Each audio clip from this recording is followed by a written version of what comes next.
morning students, I'm Ms. Kiran Goswami, MSc in Mental Health Nursing. Today we will start our next unit, that is what psychoactive substance abuse. ठीक है, substance abuse अपन next topic अपने start करते हैं, next unit start करते हैं. Okay, so some definitions are there that you have to see. Okay, that is abuse, dependence, drug abuse क्या होता है, drug dependence क्या होता है, drug use क्या होता है, drugs क्या होते हैं, harmful use क्या है इसके, हजार्डस यूज़ क्या है, इंटॉक्सिकेशन क्या है, physical dependence, psychoactive substance miss use, psychoactive substance use disorder, psychological dependence, tolerance, withdrawal state and withdrawal symptoms. ठीक है, ये क्या होते हैं आप लोग को एक एक लाइन में जस्ट लिखना है, ज़्यादा नहीं लिखना है. ठीक है, बहुत सिंपल डेफिनेशन यहाँ पे लिखे गए हैं, आप लोग जस्ट रीड कर लेना, अगर नहीं भी लिखोगे तो भी चलेगा. ठीक है, इंपॉर्टेंट जो लगता है वही डेफिनेशन आप लोग लिख लेना इसमें. ठीक है, so we will start from the psychoactive substance abuse. ये क्या होता है अपन वो देखते हैं. ठीक है, सेकेंड पैराग्राफ देखना. इन DSM 4 that is psychoactive substance abuse is defined as a maladaptive pattern of use indicated by continued use despite knowledge of having a persistent of recurrent social, occupational, psychological or physical problems that is caused or exacerbated by the use of recurrent use in situations in which it is physically hazardous. ठीक है, means psychoactive substance abuse क्या होता है. ठीक है, इसमें जो persons रहते हैं वो हार्मफुल सब्सटेंस का, जो हमारे बॉडी के लिए हजार्डियस रहता है, ऐसे सब्सटेंस का जो पर्सन्स रहता है वो यूज़ करता है. ठीक है, और यूज़ करने के बाद क्या हो सकता है, ऑक्यूपेशनल, साइकोलॉजिकल, फिजिकल प्रॉब्लम्स हो सकते हैं पेशेंट को after the use of this harmful substance. Okay, so this is what psychoactive substance abuse. Okay, then next we will see about the classification of addictive drugs. ठीक है, बहुत सारे ऐसे drugs रहते हैं जिनके सेडेटिव इफेक्ट्स रहते हैं. ठीक है, अगर कोई पर्सन है नॉर्मल अमाउंट में ले रहा है तब तो ठीक है, अगर एक्सेसिव अमाउंट में उसी सब्सटेंस को कोई भी पर्सन यूज़ करेगा तो उसका साइड इफ़ेक्ट्स उसको होने लगेगा, मतलब कि फिज़िकली, साइकोलॉजिकली, सोशली बहुत सारे उसके इफ़ेक्ट्स दिखने लगते हैं. ठीक है, that is what psychoactive substance abuse. ठीक है, तो हम लोग देखते हैं कि इसके बहुत सारे क्लासिफिकेशन हैं, मेजर क्लासिफिकेशन है ना, हम लोग वही पढ़ेंगे. ठीक है, जो यहाँ पे दिए गए हैं. First is what narcotic analgesic, second is stimulants, third is depressants, then hallucinogens, then cannabis, then volatile solvents, then next is the other drugs of abuse. Okay, तो हम लोग कितने टाइप्स के पढ़ेंगे सब्सटेंस अब्यूज़, मेनली 7 टाइप्स पढ़ेंगे. Okay, major अपन पढ़ेंगे. ठीक है, ये जो 7 टाइप्स है ना उसका डिटेल में अपन पढ़ेंगे. ठीक है, जो डिटेल है वो ये आपको टेबल फॉर्म में मैं लास्ट में बताऊंगी. ठीक है, उससे पहले हम लोग क्या पढ़ लेते हैं, यहाँ पे जो उसके कॉजेज़ वगैरह है ना वो अपन देख लेंगे. ठीक है, commonly abuse drugs in India, ये आप लोग को ज़रूरत पड़ेगा तो लिख लेना, बाकी ऐसा इतना यूज़ नहीं है. अपन ये अगर क्लासिफिकेशन पढ़ लेंगे तो ये इनफ है. ठीक है, अगर आप लोग को नॉलेज के लिए जानना है कि इंडिया में कौन कौन से कॉमनली ड्रग अब्यूज़ होते हैं तो आप लोग ये देख लीजिएगा. ठीक है, जो 8 यहाँ पे दिए हुए हैं. देन नेक्स्ट उसके बाद अपन देखते हैं कॉजेज़ ऑफ सब्सटेंस अब्यूज़. जो यहाँ पे 7 दिए हैं ना इसका अपन डिटेल में पढ़ेंगे, बस यहाँ पे नाम लिख के रखना. ठीक है, या तो फिर क्लासिफिकेशन को जब मैं डिटेल में बताऊँगी तब लिख लेना. ठीक है, पहले आप लोग क्या लिखोगे, साइकोएक्टिव सब्सटेंस अब्यूज़ का ये जो सेकेंड पैराग्राफ है वो लिखना. देन उसके बाद स्टार्ट कर देना कॉजेज़. ठीक है, फिर अपन लास्ट में साइन एंड सिम्टम्स पढ़ेंगे, उसके बाद अपन क्लासिफिकेशन पढ़ेंगे. ओके, तो यहाँ पे क्लासिफिकेशन को थोड़ा स्किप कर देना, वहाँ से अपन पढ़ेंगे. ठीक है, कॉजेज़ और साइन एंड सिम्टम पढ़ने के बाद क्लासिफिकेशन पढ़ेंगे. Okay, so before the classification we will see about the causes of substance abuse. ठीक है, मीन्स कोई पर्सन है, ठीक है, किस वजह से, किस कारण से ये जो सब्सटेंस है उसका यूज़ करना स्टार्ट करता है. ठीक है, क्या ऐसे फैक्टर्स हो जाते हैं जिसके कारण वो सब्सटेंस लेना स्टार्ट करता है. तो इसके बहुत सारे फैक्टर्स हैं, जैसे कि यहाँ पे दिया हुआ है. First is what biological factors है, second is the psychological factors है, and third is what social factors है. ठीक है, तो ये बहुत सारे फैक्टर्स हैं जिसकी वजह से कोई भी पर्सन है वो सब्सटेंस लेना स्टार्ट करता है. ठीक है, तो बायोलॉजिकल फैक्टर्स अपन फर्स्ट देखते हैं, इन शॉर्ट में देखेंगे ना, आप लोग भी शॉर्ट में ही लिखिएगा नोट्स में. बायोलॉजिकल फैक्टर्स में फर्स्ट क्या है, जेनेटिक वल्नरेबिलिटी. ठीक है, इसमें क्या बोल रहा है, a family history of drug problem seems to be one of the most powerful risk factor for the development of the drug dependency. ठीक है। अगर फैमिली हिस्ट्री में कोई ऐसा है जैसे कि कोई बच्चा है, उसके पेरेंट्स मतलब कि उसके मम्मी पापा या फिर दादा दादी में से कोई भी ऐसा ड्रग लेते होंगे, तो वो फैमिली हिस्ट्री के थ्रू क्या हो सकता है, ट्रांसमिट हो सकता है वो बिहेवियर, ठीक है। उसका अगला जनरेशन या उसका अगला जनरेशन ऐसा ड्रग डिपेंडेंस हो सकता है, ठीक है, क्योंकि उसकी फैमिली हिस्ट्री में ही है ये प्रॉब्लम, ठीक। More specially genetic factors are believe to be contribute 40 to 60 to the risk for the alcoholism, ठीक है। ऐसा माना जाता है कि जो एल्कोहलिज्म होता है, मतलब कि अल्कोहल इंटेक करने का जो रेट रहता है वो जेनेटिकली ट्रांसमिट कितना परसेंट तक होता है, 40 to 60% होता है। मतलब कि अगर फैमिली में कोई अल्कोहल लेता है तो हो सकता है उसका नेक्स्ट जनरेशन भी 40 to 60% चांसेस रहता है कि नेक्स्ट जनरेशन भी ये अल्कोहल ले, okay. So first is what, genetic vulnerability, ठीक है। 40 to 60% चांसेस रहते हैं कि जेनेटिकली ये जो बिहेवियर है, साइकोएक्टिव सब्सटेंस लेने का जो बिहेवियर है, अब नॉर्मल बिहेवियर है, वो क्या हो सकता है, ट्रांसफ़र हो सकता है, ओके, जेनेटिकली ट्रांसफ़र हो सकता है। बायोलॉजिकल फैक्टर्स में हम लोग क्या देखें, फर्स्ट क्या है, genetic vulnerability, okay. Then second अपन देखते हैं कोमॉर्बिड साइकेट्रिक डिसऑर्डर और पर्सनालिटी डिसऑर्डर, ठीक है।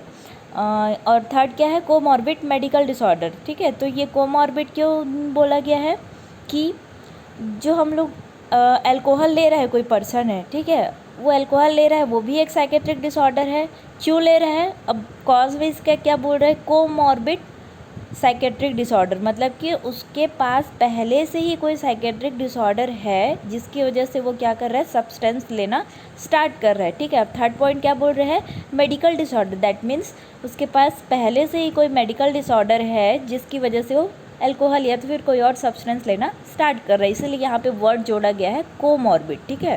तो अपन सेकेंड देखते हैं, कोमॉर्बिड कोई साइकेट्रिक या कोई पर्सनालिटी डिसऑर्डर रहता है जिसकी वजह से पर्सन क्या करता है, सब्सटेंस लेना स्टार्ट करते हैं। लाइक कौन से डिसऑर्डर है वो अपन देख लेते हैं। Comorbid psychiatric disorder also can leads to development of substance abuse, especially in the population where suffering with the certain disease like depression, okay, means substance abuse किस में ज़्यादातर पाया जाता है, the person who is suffering from the depression, okay, person with neurotic and antisocial personality are also likely to develop substance abuse in any form of the form, ठीक है। Means हम लोग जो 7 क्लासिफिकेशन देखे हैं ना सब्सटेंस का, तो ये जो डिप्रेशन वाले पर्सन्स रहते हैं वो ज़्यादातर लेते हैं, कोई भी फॉर्म का भी ले सकते हैं, लाइक अल्कोहल ले सकते हैं, कैनबिस ले सकते हैं, वोलेटाइल सॉल्वेंट्स ले सकते हैं, कोई भी सब्सटेंस लेना इन लोग स्टार्ट कर सकते हैं, ओके। और कौन कौन से डिसऑर्डर हो सकते हैं, न्यूरोटिक डिसऑर्डर वाले भी ले सकते हैं, लाइक एंजाइटी स्ट्रेस वाले जो रहते हैं। और क्या हो सकता है, एंटी सोशल पर्सनालिटी वाले जो पर्सन्स रहते हैं उन लोग भी बहुत ज़्यादा अमाउंट में सब्सटेंस इनटेक करते हैं, okay. So this is about the comorbid psychiatric disorder, okay. The next we will say about the comorbid medical disorders. अब हम देखते हैं कि कोमॉर्बिड ऐसा कौन सा मेडिकल डिसऑर्डर्स रहता है जिसकी वजह से पर्सन सब्सटेंस लेता है, that is what, person with comorbid medical disorders such as the terminally ill cancer patients are prescribed with certain pain relieving medicines which produce dependency in client can be a cause of substance abuse, ठीक है। Means medical disorders like terminally ill है, मतलब कि कोई ऐसा person है जो कि बहुत ज़्यादा क्या है, ख़तरे में है, जैसे कि कैंसर है। कैंसर का ऐसे प्रोग्नोसिस बहुत रेट कम रहता है ना, मतलब कि पेशेंट के ठीक होने के या तो फिर ज़िंदा रहने के चांसेस क्या रहते हैं, कम रहते हैं, तो टर्मिनली इन केस बोला जाता है कैंसर को, इसलिए, ठीक है। तो अगर पर्सन को पहले से पता रहता है कि वो कैंसर से सफ़र कर रहा है, ठीक है, आगे उसका जो सर्वाइवल रेट है वो बहुत ज़्यादा कम है, तो उस कंडीशंस पे वो अपने स्ट्रेस को हटाने के लिए या तो फिर उसको थोड़ा बहुत भूलने के लिए क्या करता है, सब्सटेंस लेना स्टार्ट कर देते हैं, ठीक है। तो ऐसे मेडिकल डिसऑर्डर्स हैं जिसकी वजह से पर्सन क्या करता है, ये सब सब्सटेंस अब्यूज़ करना स्टार्ट करते हैं। और एग्जांपल के हम लोग क्या दे सकते हैं, एड्स है, ठीक है, एड्स वाले पेशेंट भी ऐसा कर सकते हैं, ओके। तो जिनका रिकवरी रेट बहुत कम रहता है, मेडिकल डिसऑर्डर ऐसे रहते हैं, उनकी वजह से पर्सन सब्सटेंस लेना स्टार्ट करता है, okay. The next is what, reinforcing effects of the drug. कोई पर्सन को ड्रग चलते रहता है, उसका कोई रीइंफोर्सिंग इफेक्ट रहता है जिसकी वजह से भी पर्सन सब्सटेंस अब्यूज से सफ़र करता है ना, like certain drugs produce reinforcing effects to the client which make it compulsory for the client to make the drugs frequently, ठीक है। मतलब पहले से ही कोई ड्रग रहता है, वो एक्सेसिव अमाउंट में अगर पर्सन ले रहा है, मतलब कोई मेडिसिन ले रहा है, उसकी वजह से भी साइड इफ़ेक्ट्स होकर पर्सन क्या करता है, सब्सटेंस लेना स्टार्ट कर देता है। Okay, then next is withdrawal effect and craving. Means withdrawal effect that means जैसे कि कोई पर्सन है अल्कोहल ले रहा था वो, ठीक है, अब उसके बाद वो क्या करता है, सडनली अल्कोहल लेना बंद करता है। कुछ ऐसा रीज़न होता है, या तो फिर बहुत ज़्यादा वो बीमार हो गया, ठीक है, इसलिए अल्कोहल लेना वो क्या कर देता है, अचानक से बंद कर देता है और सोचता है कि वो अब लाइफ में कभी नहीं लेगा अल्कोहल, ठीक है।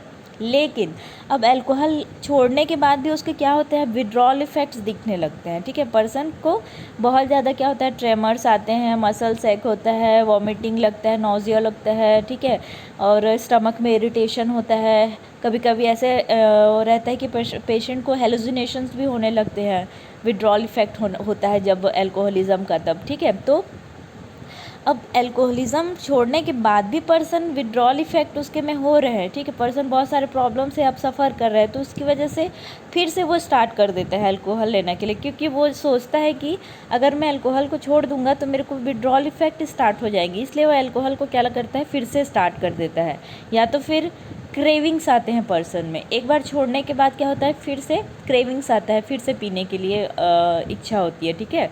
तो इसकी वजह से ये पर्सन फिर से स्टार्ट कर देता है सब्सटेंस लेना, ठीक है। Then next is biochemical factors, मतलब कि हमारे ब्रेन में कुछ एबनॉर्मलिटीज़ हो जाती हैं जिसकी वजह से ये पर्सन क्या करता है, सब्सटेंस लेना स्टार्ट कर देता है। जैसे कि कुछ न्यूरोट्रांसमीटर इसके लिए रिस्पॉन्सिबल रहते हैं, like several possible biochemical factors have been suggested to predispose to alcohol or substance abuse, including abnormalities in alcohol dehydrogenase और न्यूरोट्रांसमीटर मैकेनिज्म, ठीक है। न्यूरोट्रांसमीटर का मैकेनिज़्म अगर अप या डाउन हुआ, मतलब कि अमाउंट जो रहते हैं न्यूरोट्रांसमीटर के कम या ज़्यादा हुए, तो उसकी वजह से क्या हो सकता है, सब्सटेंस अब्यूज़ लेना पेशेंट स्टार्ट कर सकता है। मतलब कि उसके बिहेवियरल चेंजेस हो जाते हैं ना, इसकी वजह से हो सकता है। लाइक अगर न्यूरोट्रांसमीटर कम हुआ तो that means the person will be suffer from the depression. अब डिप्रेशन हुआ तो जाहिर सी बात है पर्सन सब्सटेंस लेगा। ओके, तो ये सारे फैक्टर्स हैं बायोकेमिकल फैक्टर्स, और है कि नहीं देख लेते अपन, ठीक है। तो इतने ही थे, कितने कौन से फैक्टर्स थे, ये बायोकेमिकल फैक्टर्स थे। First is what, genetic vulnerability, इससे 40 to 60% चांसेस रहता है ट्रांसमिट होने का। Then comorbid psychiatric disorder, mainly हम लोग कौन कौन से डिसऑर्डर इसमें देखें, डिप्रेशन, न्यूरोटिक और एंटी सोशल पर्सनालिटी डिसऑर्डर वाले जो पर्सन्स रहते हैं वो बहुत ज़्यादा अमाउंट में सब्सटेंस लेते हैं। Okay, then comorbid medical disorders like cancer. The next is reinforcing effect of the drug, withdrawal effect, then biochemical factors. Okay, then next we will see about the psychological factors. Means psychologically ऐसे कौन से factors रहते हैं जिनकी वजह से person क्या करता है, अल्कोहल लेता है या तो फिर कोई और सब्सटेंस लेते हैं, ठीक है। तो curiosity, first is what, curiosity, मतलब कि किसी ड्रग को लेने के लिए बहुत ज़्यादा पर्सन में क्या रहता है, क्यूरियोसिटी रहता है। पर्सन्स को जब क्या आता है, क्या बोलना चाहिए, पर्सन को अल्कोहल लेने के बाद एक क्या आता है, प्लीजेंट सेंसेशन आता है ना, ठीक है। तो उस सेंसेशन के लिए पर्सन को बहुत ज़्यादा क्यूरियोसिटी होता है, ठीक है, कोई सा भी ड्रग लेने के लिए, तो वो स्टार्ट कर देते हैं सब्सटेंस लेना। तो ये साइकोलॉजिकल फैक्टर्स है, curiosity. Okay, then general rebelliousness and social conformity, ठीक है, मीन सोशलाइज जो रहते हैं, मतलब कि क्या बोलना चाहिए कि किसी भी हाई सोशल स्टेटस में, जैसे कि अदर्स लेते रहते हैं ना, हाई सोशल स्टेटस वाले तो अक्सर लेते ही हैं, कोई भी सब्सटेंस है, अल्कोहल है, तो उनको देख देख कर पर्सन क्या करता है, सोशलाइज होकर ही सीख जाता है ना उनसे। Then early initiation of alcohol और टोबैको, मीन्स अर्ली इनिशिएशन मतलब अगर कोई बच्चा है वो चाइल्डहुड पीरियड में ही लेना स्टार्ट कर दिया है तो जाहिर सी बात है अडल्टहुड तक भी वही बिहेवियर क्या रहता है, कंटिन्यूड रहता है। ओके, पुअर इम्पल्स कंट्रोल, वो खुद पे अगर कंट्रोल नहीं कर पाता है कोई भी सब्सटेंस लेने के लिए तो वो सब्सटेंस अब्यूज़ में आ जाता है, ठीक है। देन सेंसेशन सीकिंग, सेंसेशंस आते हैं पर्सन को। लो सेल्फ स्टीम, पर्सन अपने सेल्फ स्टीम पे कंट्रोल नहीं कर पाता, बहुत ज़्यादा वो क्या रहता है, इन्फीरियरिटी फील करता है या तो फिर बहुत ज़्यादा डोमिनेटेड रहता है, तो उस कंडीशंस पे क्या करता है, सब्सटेंस लेना स्टार्ट कर देते हैं। Then concern regarding personal autonomy, अपने आप के लिए बहुत ज़्यादा कंसर्न्स रहते हैं उस कंडीशंस पे। Then poor stress management skill, ठीक है, कई पर्सन ऐसे रहते हैं ना कि अपने स्ट्रेस को कंट्रोल कर लेते हैं, लेकिन कई ऐसे रहते हैं कि वो कंट्रोल नहीं कर पाते। स्ट्रेस को मैनेज करने के लिए उन लोग दूसरा चीज़ करना स्टार्ट कर देते हैं। तो ऐसे पर्सन कभी कभी स्ट्रेस को भूलने के लिए सब्सटेंस लेना भी स्टार्ट कर देते हैं। Okay, the next is childhood trauma और लॉस। मीन्स एडल्टहुड में कोई पर्सन है, अगर चाइल्डहुड पीरियड में उसका कुछ हुआ होगा, कोई ट्रॉमा से वो सफ़र किया होगा, तो उसको भूलने के लिए भी क्या करता है, सब्सटेंस लेना स्टार्ट कर देता है। Okay, then relief from fatigue and boredom. मतलब बहुत ज़्यादा पर्सन को बर्डम रहता है, तो थोड़ा सा रिलीफ या फटिंग रिलीफ फील करने के लिए, या बहुत ज़्यादा थका रहता है तो उस कंडीशंस पे भी ले लेते हैं। ठीक है, the next is escape from reality. कोई पर्सन है रियलिटी से बचना चाहता है तो उस वजह से भी लेते हैं। Then lack of interest in conventional goals. Means जिस पर्सन का कोई गोल नहीं रहता, कोई मोटिव नहीं रहता, वो दिन भर ऐसे सब्सटेंस लेकर सोए रहते हैं। Then next is psychological distress. और कोई अगर डिस्ट्रेस हुआ पर्सन को, तो उस कंडीशंस में भी क्या करते हैं, वो कोई भी सब्सटेंस लेना स्टार्ट करते हैं। So these all are some psychological factors. Then third and last we will see about the social factors. ऐसा कौन सा सोशल फैक्टर है जिसकी वजह से पर्सन कोई भी सब्सटेंस लेना स्टार्ट कर सकता है। Like first is what, peer pressure. ये बहुत ज़्यादा ना एडोलेसेंस में देखा जाता है। ठीक है, मीन्स उस टाइम पे क्या रहता है, बिहेवियर, एटीट्यूड, ये सब बनने का टाइम रहता है ना किसी भी पर्सन, किसी भी चाइल्ड का।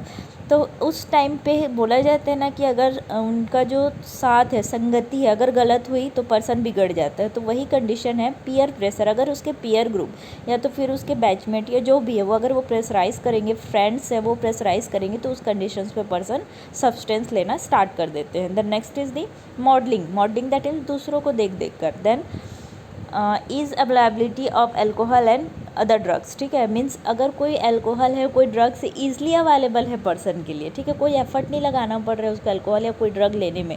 मतलब किसी के पर्सन के घर में ही है एल्कोहल, तो उस कंडीशन पे क्या करेगा, क्या है एक बार करके वो मतलब लेना ही स्टार्ट कर देगा। ठीक है, ईजिली अगर अवेलेबल रहेगा तो। The next is strictness of drugs law enforcement. ठीक है, बहुत ज़्यादा स्ट्रिक्टनेस के कंडीशंस पे भी पर्सन चोरी करके लेना स्टार्ट कर देता है। Then inter familial conflict. ठीक है, अगर फैमिली में बहुत ज़्यादा लड़ाई झगड़ा हो रहा है, कोई कॉन्फ्लिक्ट है, तो उसकी वजह से ये पर्सन लेना स्टार्ट कर देते हैं। ठीक है, then religious reasons and cultural factors की वजह से लेते हैं। कोई कल्चर में ही अगर होगा कोई सब्सटेंस खाने का, ठीक है, तो अगर एक दो बार वो खाएंगे तो क्या करता है, सीख जाते हैं उस बिहेवियर को, हैबिट में ले आते हैं। ठीक है, और कंटिन्यूसली वही बिहेवियर स्टार्ट कर देते हैं। Then next is poor social और फैमिलियल सपोर्ट। मीन्स अगर पर्सन कोई गलत चीज़ कर रहा है तो अगर उसके पास कोई सपोर्ट प्रेजेंट नहीं है, कोई उसको रोकने टोकने वाला नहीं है, तो उस कंडीशंस पे लेना स्टार्ट कर देते हैं। Okay, then perceive distance within the family.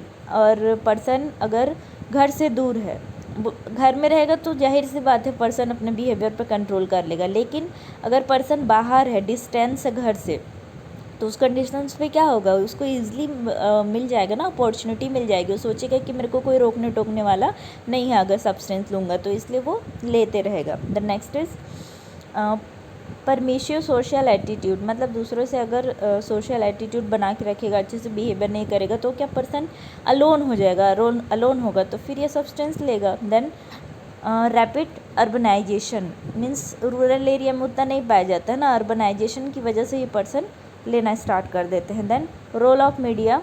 Then parental coldness towards young ones. ठीक है, मीन्स जो पेरेंट्स हैं वो बच्चे के लिए बहुत ज़्यादा कोल्ड है, उनको बिल्कुल डांटते नहीं हैं, बिल्कुल कुछ भी नहीं बोलते हैं बैड बिहेवियर्स के लिए, तो उसकी वजह से बच्चा कभी सीख ही नहीं पाएगा गुड बिहेवियर को। ओके, देन मतलब पेरेंट्स से डरेगा ही नहीं। Then missing out long term values. Then popularity of drugs in various profession.